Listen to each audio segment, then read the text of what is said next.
ગીર સોમનાથ જિલ્લામાં ગઈકાલે વાતાવરણમાં અચાનક આવેલા પલટાએ જગતના તાતની ચિંતામાં મોટો વધારો કર્યો છે.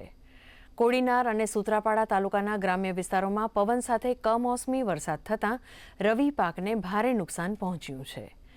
ખેતરોમાં લહેરાતો સોના જેવો ઘઉંનો ઊભો પાક જમીનદોસ્ત થઈ જતાં ખેડૂતોની આખી સિઝનની મહેનત ઉપર પાણી ફરી વળ્યા છે. પંથકમાં ગઈકાલે બપોર બાદ આકાશ અચાનક કાળા ડિબાંગ વાદળોથી ઘેરાઈ ગયું હતું.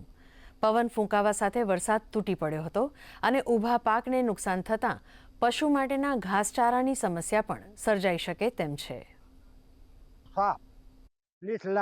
અને બીજા નંબરમાં પોણી કલાક વરસાદ વેર્યો હતો. 1 થી 1.5 ઇંચ સુધી વરસાદ છે. હવે આ ખેડૂતને કઈ દિશા કરી? એમાં ન હાલે કટોન, ન હાલે વધામણ, હવે એને ખેડી નાખવાના રહે. કાલે વરસાદ 1.5 ઇંચ વરસાદ પડ્યો. પેલા અગાઉ તો નુકસાન થઈ ગયું. આપણે જે દિવાળી પાકમાં જે ખેડૂતોને પારાવાર નુકસાન થઈ ગયું, એ તો કોઈ બધા પેલા મીડિયાના માધ્યમથી બધા આપણે જોયું. કાલે 1.5 ઇંચ વરસાદ પડ્યો, પવન સાથે આવ્યો.